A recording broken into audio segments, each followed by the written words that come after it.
Às vezes, a gente passa anos tentando entender por que o dinheiro entra, mas parece não querer ficar. E, de repente, uma verdade antiga corta o silêncio como uma lâmina.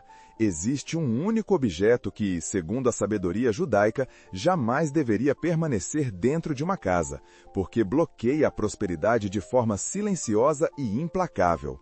Quando eu descobri isso, senti um arrepio que nem o calor do meio-dia conseguiu dissipar.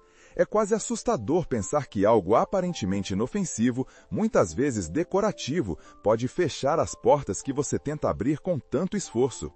Mas o que realmente me fez perder o fôlego foi entender que essa trava não é simbólica, é energética e age em questão de dias, drenando o fluxo que deveria circular livremente pela sua vida financeira.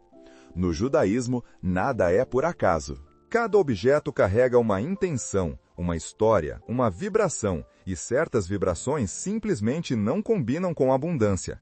Por isso, antes de continuar, quero que você faça algo importante. Quero que escreva nos comentários uma frase simples, poderosa e profundamente alinhada com o tema de hoje.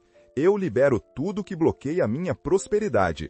Há um motivo espiritual para isso.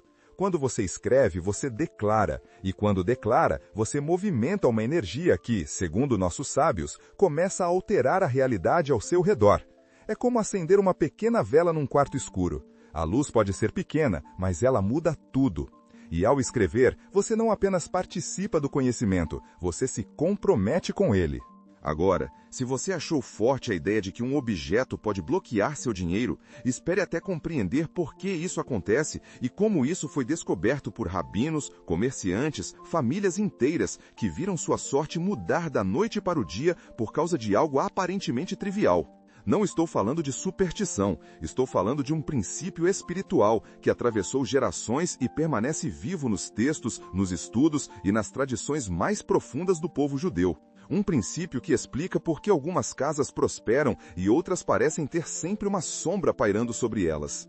E é curioso como a maioria das pessoas vive cercada de objetos sem fazer ideia da história que carregam, das mãos por onde passaram, das intenções que receberam, das marcas invisíveis que deixaram.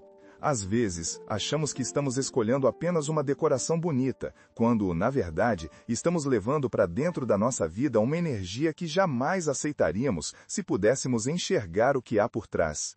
E é justamente por isso que precisamos conversar sobre esse objeto proibido, não pelo medo, mas pela consciência. Porque quando você entende o que realmente está em jogo, tudo ganha clareza. E a casa onde você vive deixa de ser apenas um lugar para dormir e passa a ser um campo espiritual ativo, capaz de abrir caminhos ou fechá-los sem que você perceba. E é nesse ponto que tudo começa a fazer sentido, porque a sabedoria judaica sempre enxergou a casa como um reflexo da alma, e é essa visão que nos conduz ao próximo passo, onde finalmente começamos a entender por que certos objetos nunca foram apenas objetos. Quando olhamos para a casa apenas como um amontoado de paredes, móveis e lembranças, perdemos a dimensão espiritual que ela carrega. No judaísmo, a casa é quase um organismo vivo, um recipiente sagrado onde a energia que você permite entrar decide, em silêncio, o rumo da sua vida material. Essa ideia pode parecer abstrata à primeira vista, mas os antigos sábios sempre afirmaram que tudo no mundo possui uma essência, uma centelha, e que certos objetos podem interromper o fluxo de luz que desce para sustentar a prosperidade. É por isso que, ao longo das gerações, a preocupação nunca foi apenas com o que se faz, mas também com o que se guarda, com o que se coloca dentro do espaço que deveria servir como a bênção. E não é coincidência que histórias de perda financeira, desgaste emocional e sensação constante de peso espiritual costumem surgir em ambientes onde a energia está contaminada por algo que não deveria estar ali. Eu me lembro da história de um rabino que, logo após receber um presente aparentemente bonito, uma peça decorativa trazida de uma viagem distante, começou a notar mudanças sutis, quase imperceptíveis, mas profundamente perturbadoras. Clientes que nunca atrasavam pagamentos começaram a adiar. O comércio antes vibrante começou a esvaziar. As conversas dentro da família ficaram mais tensas, como se algo invisível pressionasse o ar. Ele só suspeitou da origem espiritual do problema quando notou que a peça carregava símbolos ligados a práticas que negavam a unidade divina. Ao removê-la, a atmosfera pareceu se reorganizar, como se um peso ancestral tivesse sido retirado do ambiente, e o fluxo voltou. Essa narrativa não é isolada. Repete-se em relatos antigos, manuscritos rabínicos e até em conversas simples entre judeus que entendem que prosperidade não começa no bolso, mas no campo energético que envolve a casa. É aí que entra um contraste fundamental. Enquanto muitos acreditam que objetos são apenas objetos, a sabedoria judaica os vê como portais. Alguns abrem caminhos, outros aprisionam a luz. E o mais curioso é que, para a maioria das pessoas, o maior erro não é ter um objeto pesado espiritualmente, é não reconhecer que ele está ali, silencioso, afetando tudo ao redor. Isso cria uma desconexão perigosa entre intenção e realidade, como se alguém tentasse encher um vaso de água sem notar que há um pequeno furo na base. E é essa falta de consciência que torna o próximo passo tão crítico, porque agora você já compreende que objetos podem carregar energia, mas talvez ainda não tenha percebido como o erro mais comum é manter coisas cuja história você desconhece completamente. Essa é a brecha por onde a prosperidade escapa, e é para esse ponto que seguimos, quase sem perceber, enquanto a sabedoria antiga começa a iluminar aquilo que os olhos modernos ignoram. O erro mais perigoso não começa com algo grandioso, misterioso ou obviamente espiritual. Começa com o hábito inocente de normalizar objetos que entram na nossa casa sem que a gente saiba de onde vieram, quem tocou neles, que intenção acompanharam ou que história carregam. E é justamente aí que a sabedoria judaica ergue um alerta silencioso, porém profundo. Nada que habita seu espaço é neutro. O simples ato de manter algo cuja origem é desconhecida pode criar uma brecha espiritual por onde a prosperidade escapa. E o que mais me impressiona é que isso acontece de forma tão sutil que a maioria das pessoas nunca percebe a causa verdadeira do seu bloqueio financeiro. Elas acusam o azar, o mercado, o governo, a família, mas raramente olham para aquilo que repousa nas prateleiras, nos armários, nos cantos esquecidos da casa. Objetos que parecem inofensivos, mas que podem ter sido testemunhas de dor, inveja, conflitos, rituais estranhos ou intenções que jamais deveriam dividir o mesmo teto que você.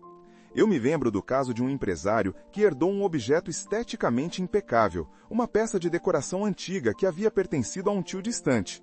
Ele a colocou na sala, orgulhoso, como se aquilo fosse uma espécie de recordação elegante de família. Mas, em menos de uma semana, seus contratos começaram a falhar. Clientes sumiram. Propostas que estavam praticamente fechadas evaporaram como fumaça. O ar da casa começou a pesar, e ele mesmo sentia uma estagnação emocional difícil de explicar. Foi somente quando conversou com um estudioso da tradição judaica que descobriu que aquele objeto tinha sido envolvido repetidas vezes em disputas familiares, invejas antigas, ressentimentos que nunca foram curados. A peça carregava as marcas invisíveis de tudo isso. E ao trazê-la para dentro de casa, ele trouxe também a energia que a acompanhava. Bastou retirá-la para que, como num sopro, tudo começasse a destravar. Não foi magia, foi alinhamento. A explicação é simples e brutal ao mesmo tempo. Objetos retêm vibrações. E quando essas vibrações são densas, elas atuam como uma barreira entre você e o fluxo de abundância que deveria circular naturalmente. É como tentar respirar num quarto sem janelas. O ar existe, mas não chega até você.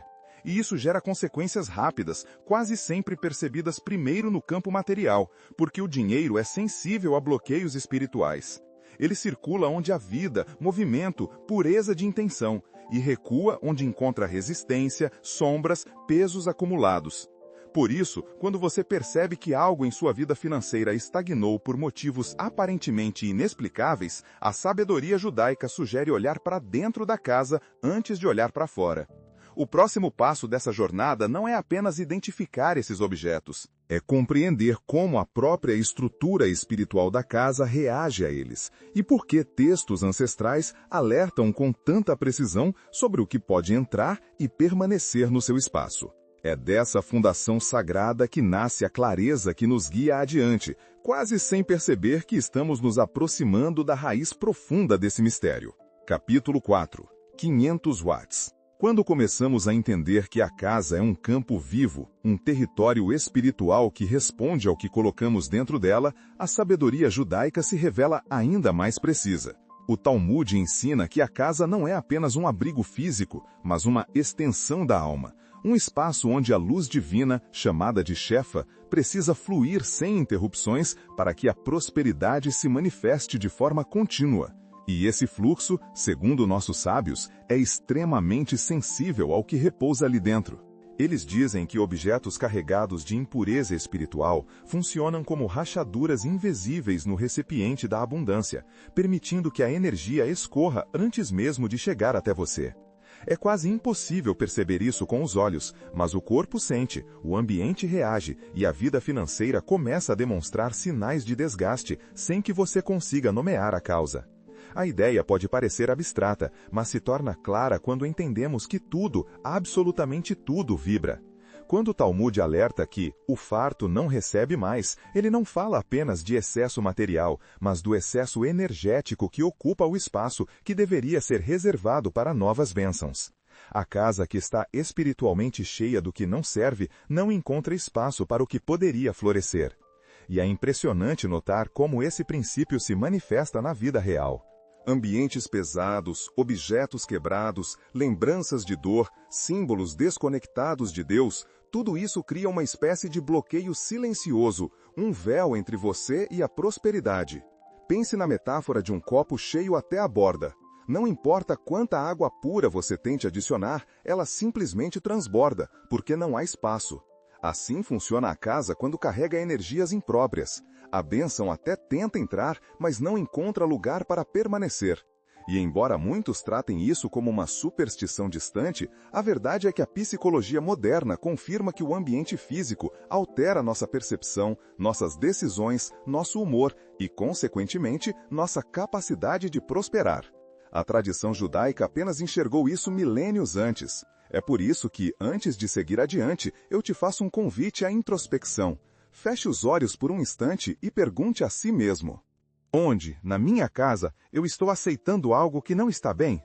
Onde eu mantenho um objeto que não vibra com quem eu sou hoje, mas que permanece ali apenas por hábito, apego ou medo de desapegar? Essa pergunta parece simples, mas ela toca um ponto profundo, porque muitas vezes não é o objeto em si que bloqueia, é a história que você se recusa a soltar. E enquanto essa reflexão se acomoda suavemente dentro de você, começamos a nos aproximar de um ponto ainda mais revelador. O segundo nível de bloqueio, aquele que não se manifesta apenas através da origem do objeto, mas através do que ele simboliza quando deixa de cumprir sua função. É a partir dessa compreensão que a próxima verdade se revela quase sem esforço, como se o próprio ambiente sussurrasse que algo precisa mudar. É curioso perceber como certos bloqueios não surgem apenas de objetos carregados de histórias negativas, mas também daquilo que, dentro da casa, perdeu a vida, a função e o propósito. A sabedoria judaica afirma que tudo que existe deve servir a algo, e quando deixa de servir, começa a gerar estagnação. O mesmo princípio que rege a alma, rege também o ambiente. Aquilo que não se move, apodrece. Aquilo que não cumpre missão, bloqueia o fluxo.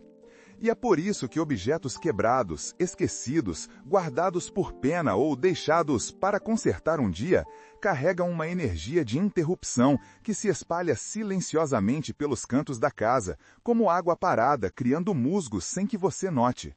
Nossos sábios sempre disseram que prosperidade é movimento, é circulação, é vida contínua. E quando algo dentro do seu espaço deixa de cumprir sua função, ele se torna um símbolo físico do que espiritualmente está travado. A cultura popular até brinca com isso, dizendo que jacaré que dorme vira bolsa de madame. Mas a verdade espiritual por trás dessa frase é profunda. Tudo que estaciona cede espaço à decadência. Tudo que relaxa antes da hora perde vitalidade. Psicologicamente, quando você mantém objetos mortos no ambiente, o seu cérebro recebe um sinal constante de que é permitido deixar coisas pela metade, que é aceitável conviver com o que não funciona. E a mente, sendo treinável, responde a essa mensagem diminuindo a iniciativa, enfraquecendo a disciplina e reduzindo a clareza que você precisa para gerar prosperidade. O ambiente fala com você mesmo quando você não percebe, e você responde a ele o tempo inteiro. Lembro-me de uma mulher que guardava há anos um relógio quebrado na gaveta. Era bonito, elegante, mas não funcionava. Ela dizia que um dia o consertaria, mas esse dia nunca chegava. O mais curioso é que, na vida dela, tudo parecia atrasado. Projetos emperrados, pagamentos demorados, decisões adiadas. Quando um rabino visitou sua casa e apontou o significado espiritual daquele relógio parado, algo dentro dela se acendeu. Ela se desfez do objeto e a vida seguiu o mesmo movimento. Começou a andar. Não foi coincidência, foi coerência energética. O judaísmo sempre reforçou que Deus recompensa o movimento. A bênção precisa encontrar espaço para pousar, precisa de um recipiente vivo, dinâmico, disposto a crescer. E objetos quebrados, parados, acumulados, funcionam como declarações silenciosas de que você aceita menos do que merece, de que tolera a estagnação e que, de alguma forma, se acostumou com o que não flui. A prosperidade, sensível como é, percebe isso imediatamente. E assim, quase sem perceber, essa compreensão nos aproxima de algo ainda mais profundo. Porque se objetos sem função já criam tamanha interrupção, imagine então aqueles que carregam uma mentira espiritual embutida, símbolos que, ao invés de apenas estagnar, distorcem completamente o fluxo da luz. É nessa fronteira delicada que o próximo capítulo nos conduz, revelando um dos erros mais graves e menos compreendidos quando se fala de energia, dinheiro e proteção dentro do lar.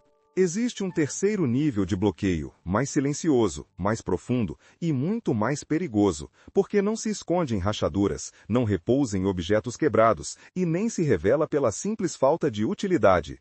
Ele se esconde na mentira espiritual, na presença, dentro da casa, de símbolos que afirmam algo que não é verdade. A sabedoria judaica sempre alertou que o maior risco não é a escuridão, mas aquilo que se apresenta como luz sem realmente ser. E é exatamente por isso que certos objetos, mesmo lindos, bem feitos, artisticamente encantadores, jamais deveriam permanecer dentro de um lar que busca prosperidade. Eles carregam mensagens, intenções, consagrações e energias que negam a unidade divina, que distorcem o fluxo da luz, que interferem no campo vibracional onde a bênção financeira precisa circular. Esses objetos não estagnam apenas, eles desviam. Eles não silenciam apenas, eles bloqueiam.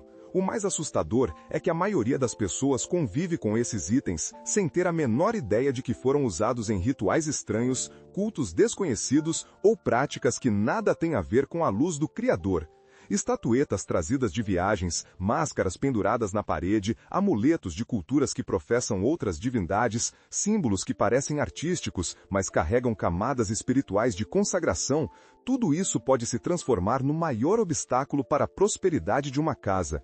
Não importa se você acredita ou não, na visão judaica, a energia espiritual opera independentemente da opinião humana. O fogo queima mesmo que você não acredite no calor. Houve um caso que me marcou profundamente. Uma família começou a enfrentar, no intervalo de poucas semanas, uma sequência tão intensa de perdas financeiras que parecia obra do acaso, até que deixava de parecer.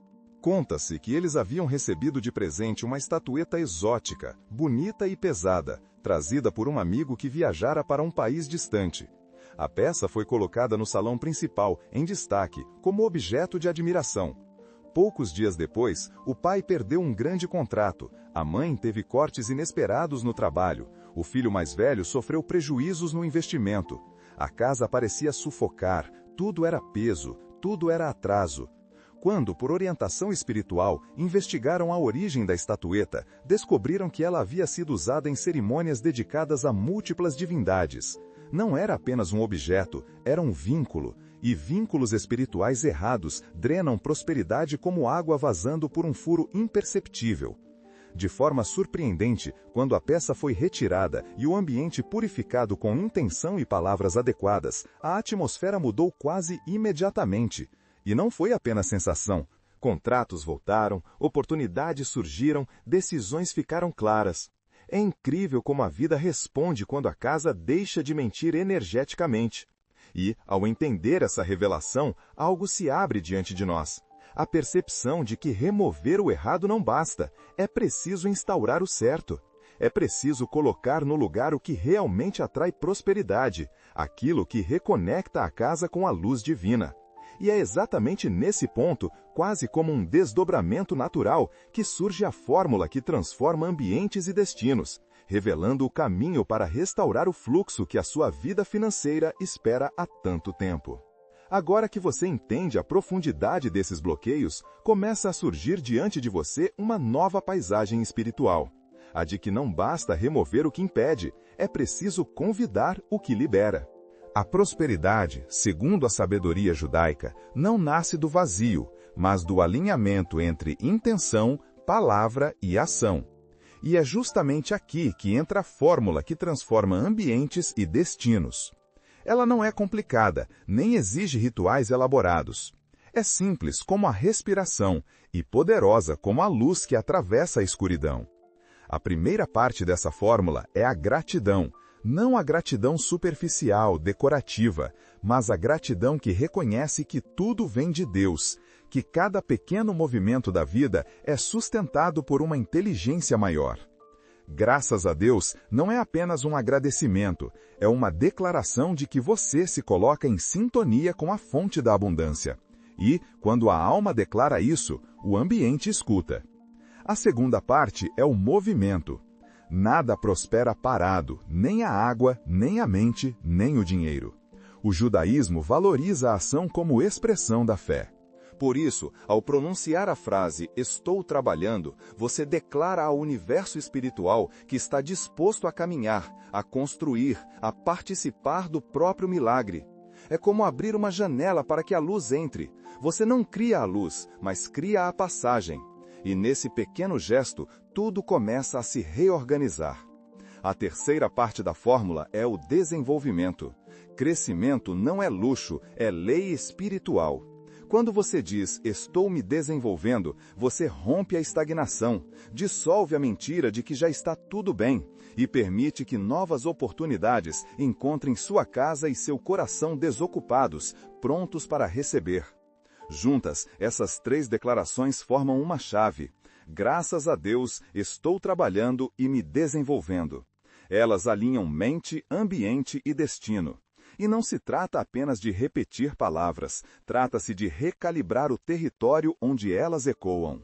Quando você limpa sua casa de objetos impuros, quando remove símbolos que mentem, quando libera o peso do que não serve, essa frase não é apenas dita, ela é absorvida pelo espaço, impregnando paredes, móveis, ar e até as pequenas frestas por onde a prosperidade tenta entrar. É por isso que muitos sábios recomendam um gesto simples para iniciar esse processo: colocar um alarme diário, marcado para um horário específico, que te lembre de pronunciar a frase com intenção. Faça isso às 9 da manhã, quando o dia ainda está se abrindo, e você perceberá como a vibração muda.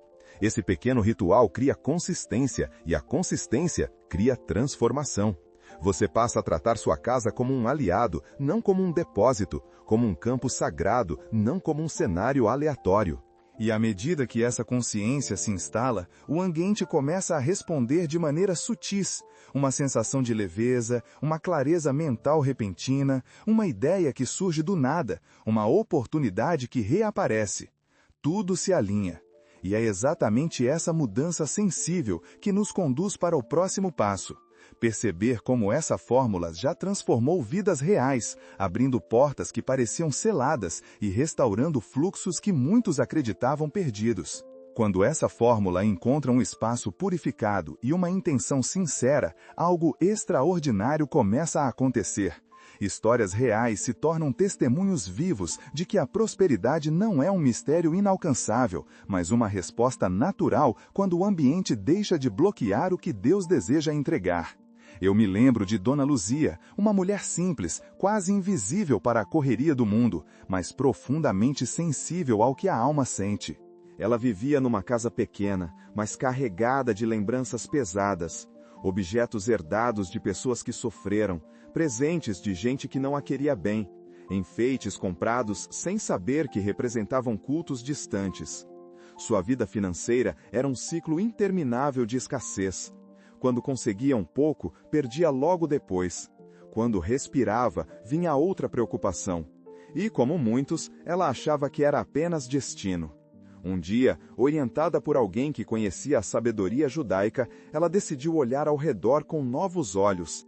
Encontrou uma máscara antiga pendurada na parede, um talismã exótico guardado na gaveta, pequenas estatuetas que recebera sem nunca questionar. Cada objeto parecia carregar um pedaço de sombra. Ela retirou tudo, abriu as janelas, limpou a casa como quem devolve vida a um coração cansado. E quando terminou, pronunciou a frase: "Graças a Deus, estou trabalhando e me desenvolvendo." O que aconteceu depois não foi mágico, foi coerente. Em poucas semanas, ela conseguiu um trabalho melhor, pagou dívidas antigas e, pela primeira vez, sentiu a casa respirar junto com ela. A abundância não entrou como uma avalanche, entrou como uma brisa constante, contínua, segura. A vida finalmente parou de escorrer pelas frestas invisíveis que aqueles objetos criavam. Histórias assim se repetem. Um jovem empreendedor, por exemplo, guardava em seu escritório uma peça decorativa herdada de um parente distante. Ele a mantinha por respeito, mas nunca gostou realmente dela. Seus negócios iam bem, mas sempre havia um limite invisível que o impedia de crescer. Nada fluía além de certo ponto. Quando descobriu que aquela peça estava ligada a práticas espirituais completamente desalinhadas com a energia da luz, decidiu removê-la. A mudança foi quase imediata. Novos clientes surgiram, contratos engavetados se destravaram, e ele descreveu a sensação como tirar um peso do teto. Nada mais havia bloqueando. E o mais bonito é perceber que essa transformação não exige que você seja judeu, siga uma tradição específica ou compreenda textos antigos em profundidade. A energia espiritual não pertence a um povo, ela obedece a leis universais. Quando você remove o que pesa, a luz entra. Quando você declara movimento, a prosperidade responde. Quando sua casa deixa de contradizer o que sua alma deseja, a vida se reorganiza. E é justamente essa lógica simples e grandiosa que nos leva ao próximo ponto: entender como esses princípios formam a base da filosofia judaica sobre prosperidade, uma filosofia que une o sagrado e o material em um único caminho de crescimento.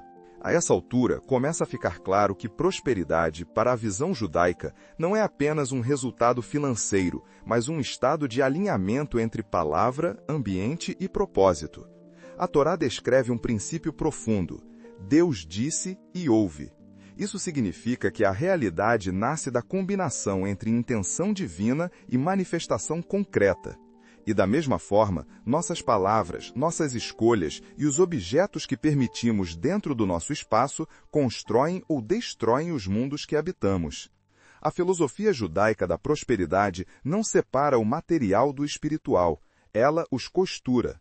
Ensina que o dinheiro é uma forma de luz, uma energia que se move em direção ao que está organizado, limpo e disponível, e se afasta do que está confuso, contraditório e carregado de sombras. Quando entendemos isso, percebemos que cada gesto dentro da casa é uma declaração silenciosa sobre o tipo de vida que queremos ter.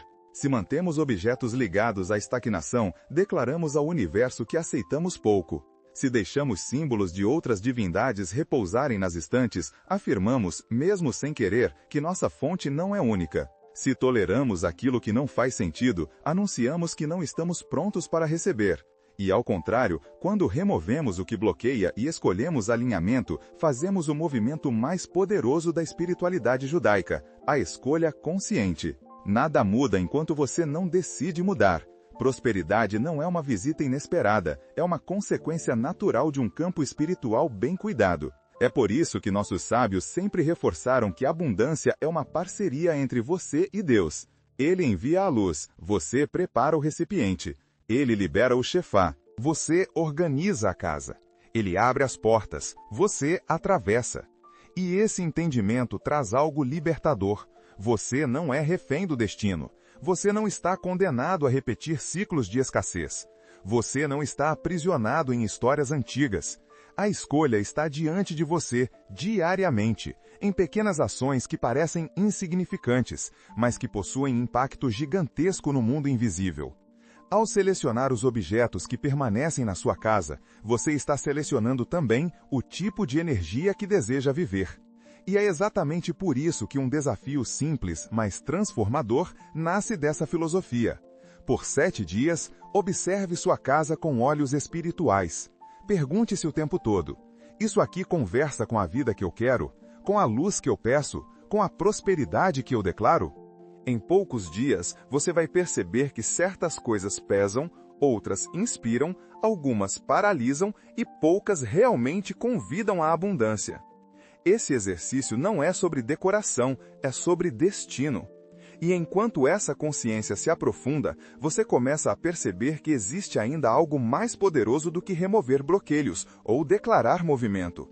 Há um fechamento sutil, uma elevação final que costura todo esse caminho e te prepara para sair deste aprendizado carregando uma nova postura diante da vida.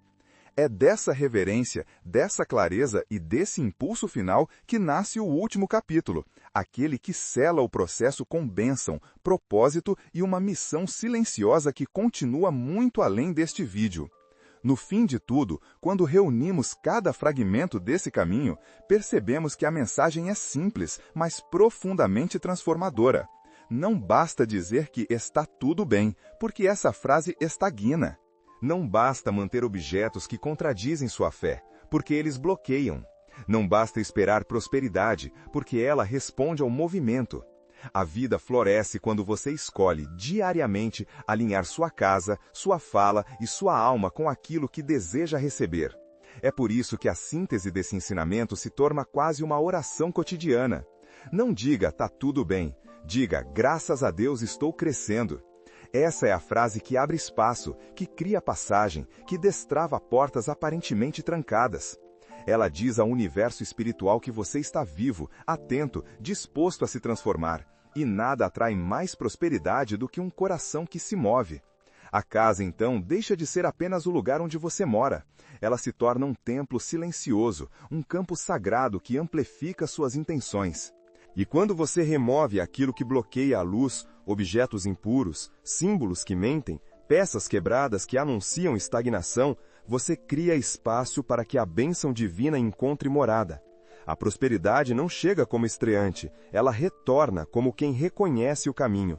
E ao retornar, ela se expande, porque agora existe espaço, existe verdade, existe alinhamento. A sabedoria judaica sempre entendeu que a luz só permanece onde há coerência. Ela não repousa em lares que contradizem sua própria essência, mas se instala com força onde encontra a integridade entre o que você pede, o que você fala e o que você permite habitar ao seu redor. E é por isso que, ao encerrar este percurso, eu desejo a você algo que vai muito além do dinheiro. Desejo clareza para perceber o que deve sair da sua casa, coragem para agir sem apego e sabedoria para sustentar o que chegar depois. Que o Senhor te abençoe e te guarde, que faça resplandecer sobre ti a luz do seu rosto e te conceda paz. Que cada canto da sua casa seja preenchido com vida, com propósito, com movimento, e que cada dia traga uma nova oportunidade de crescer espiritualmente e prosperar materialmente como consequência natural dessa luz. E agora, algo que não é só um pedido, mas uma mitzvah. Compartilhe este vídeo com 3 pessoas que precisam ouvir essa mensagem. Não por obrigação, mas porque espalhar luz é uma das formas mais bonitas de honrar aquilo que você acabou de receber. Ao fazer isso, você se torna parte desse fluxo, não apenas um beneficiário dele, mas também um transmissor. E quando a luz é compartilhada, ela nunca diminui, ela sempre se multiplica.